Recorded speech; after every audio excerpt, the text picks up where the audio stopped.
చంద్రాల గ్రామంలో భవిష్యత్తు guarantee programme కింద ప్రతి ఇంటింటికి తిరిగి చంద్రబాబు నాయుడు గారు, పవన్ కళ్యాణ్ గారు, ఉమ్మడి గారు రూపొందించిన మినీ మేనిఫెస్టోను వివరిస్తూ జరుగుతూ ఉంది. ప్రతి ఒక్కరూ ఎంతో ఉత్సాహంగా దానిలో ఉన్న పథకాలన్నీ చూసి అందరూ ఉత్సాహపడుతూ ఉన్నారు. ఈ పథకాల్లో చాలా వరకు జగన్ ప్రభుత్వం కోతలు ఎలా పెట్టింది అనేది వాళ్ళే వివరిస్తూ ఉన్నారు. ఏదో రకంగా ఉన్న పథకాలన్నీ తీసేసే ఏర్పాట్లు చేస్తుంది. ప్రజలకు మొత్తం గమనించుకుని మాకే చెప్తున్నారు. మేము చెప్దామని వెళ్తే వాళ్ళకి ప్రజల్లో చైతన్యం బాగా కనపడుతుంది. పైగా ఇక్కడున్న ఎమ్మెల్యే మీద అసలు ఎప్పుడు రాలేదండి, మీరు ఇద్దరు కలిపి వచ్చారు, చాలా ఆనందంగా ఉందని చెప్పేసి అందరూ స్వాగతిస్తూ ఉన్నారు.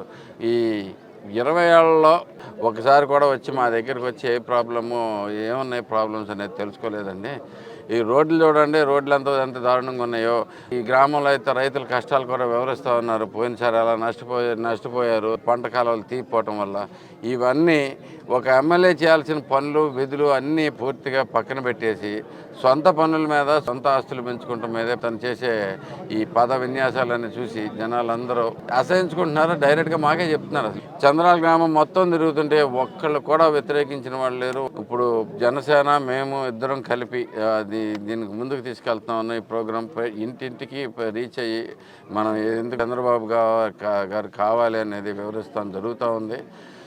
ఈ లోపే అందరికీ చేరిపోయి జనాలు కూడా చాలా ఉత్సాహంగా ఎదురు చూస్తూ ఉంటున్నారు మా కోసం. ఇది చాలా ఉత్తేజాన్ని ఇస్తుంది. ఇంకొక 3 నెలల్లో ప్రభుత్వం కోల్పోతున్న విషయం కూడా అందరూ గమనించుకుంటాం చాలా ఆనందంగా ఉంది. నమస్కారం. ఈ రోజున భవిష్యత్ గ్యారంటీ కార్యక్రమాన్ని గుడ్లూరు మండలంలో మొదటిసారిగా చంద్రాల గ్రామంలో స్టార్ట్ చేశాం. ప్రతి ఇంటికి కూడా వెళ్ళి బాబు గారు ఇచ్చిన హామీలు ఏవైతే ఉండేవో సూపర్ 6 ప్రోగ్రామ్స్ అన్నీ కూడా వివరించి ఏ విధంగా కుటుంబాలకి మేలు చేస్తే ఈ కార్యక్రమం ద్వారా అని ఎక్స్ప్లెయిన్ చేయడం జరిగింది. అందరూ కూడా చాలా పాజిటివ్గా అందరూ తీసుకున్నారు. అందరూ కూడా ఈ తడవ తెలుగుదేశం పార్టీ అధికారం రావాలి, ఈ కష్టాలు పోవాలి. ఎందుకంటే ఈ రోజున జగన్మోహన్ రెడ్డి చుక్కలు చూపిస్తున్నాడు 4.5 సంవత్సరాల నుంచి. వాళ్ళ ప్రతి పేదవాడికి ఇబ్బంది పడుతున్నాడు, రైతు ఇబ్బంది పడుతున్నాడు.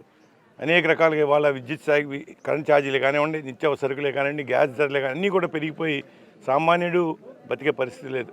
ఇన్ని కూడా ప్రజలు కూడా అర్థం చేసుకుంటున్నారు.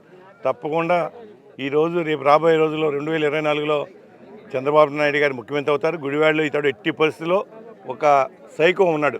జగన్ సైకో పెట్టాగో అదేవిధంగా గుడివాడ నియోజకవర్గంలో ఒక సైకో దొరికాడు మనకి. 20 సంవత్సరాలు సొల్లు కౌలు చెప్పటం, జనాలకు ఏదో మాయమాటలు చెప్పి 20 సంవత్సరాలు ఓటేసి గెలిపించుకున్నాడు. ఏం చేశాడు ఈ గ్రామానికి? ఉదాహరణకి మీ గ్రామం వచ్చాం, చంద్రాల గ్రామానికి ఎన్నిసార్లు వచ్చాడు ఈ 5 ఏళ్లలో? ఏం కార్యక్రమాలు చేశాడు చంద్రాల్లో? ఒకసారి ఆలోచన చేయండి. ఇవాళ నేను మీ యొక్క గ్రామానికి దగ్గర 3-4 సార్లు తిరిగాను. ఏదో కార్యక్రమం మీద, సమస్యల మీద తిరిగాం, పోరాటాలు చేశాం. ఇవాళ ఒక్కరోజు కూడా 5 సంవత్సరాల్లో మీ గ్రామం రాలా, ఏ ఒక్క కుటుంబానికి ఆదుకోలా. వాళ్ళు మాకు చేతనైనంత వరకు మీ గ్రామాలు తిరుగుతున్నాం, వాళ్ళ కష్టాలు తెలుసుకుంటున్నాం, ఏదో విధంగా సహాయపడటానికి ప్రయత్నం చేస్తున్నాం. ఈ దుర్మార్గుడు కేవలం సొల్లు కబుర్లు చెప్పడం తప్ప రెండోది లేదు. ఎట్టి బస్సులో ఈ తడవ ఓడగొట్టాల్సిందే. ఈ దుర్మార్గుడిని ఇవాళ అధికారం వచ్చిన తర్వాత, మంత్రి అయిన తర్వాత కొంచెం 1000 కోట్లు దోచుకున్నాడు. దగ్గర గతంలో కూడా చెప్పచ్చు, ఎవరు నమ్మట్లో 5,000 కోట్లు దోచుకున్నాడు గుడివాడలో. వాళ్ళు ఇవన్నీ కూడా బినామీ పేర్లతో ఆస్తులు కొనుక్కుని, ఇతర రాష్ట్రాలు ఆస్తులు కొనుక్కుని కూడబెట్టుకున్నాడు. ఇంత 5,000 కోట్లు దోచుకున్న తర్వాత కళ్ళు నెత్తికెక్కి మాట్లాడుతున్నాడు, ఇష్టం వచ్చినట్టు మాట్లాడుతున్నాడు. ఇవన్నీ కూడా అర్థం చేసుకోవాలి ప్రజలు. ఇవాళ ప్రజలకి కష్టాలు ఏమైనా ఉంటే గాలికి వదిలేశాడు. వాళ్ళు ఆయన వెనకాల తిరిగే మనుషులకే న్యాయం చేయలేదు, ప్రజలకేం చేస్తాడు?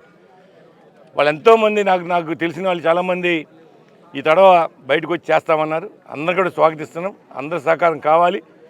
ఒక్క మా బలం కాదు, మా అందరూ ప్రజల యొక్క బలంతోనే మేము గెలవబోతున్నామని చెప్పి తెలియజేస్తూ సెలవు తీసుకున్నాం. Thank you very much.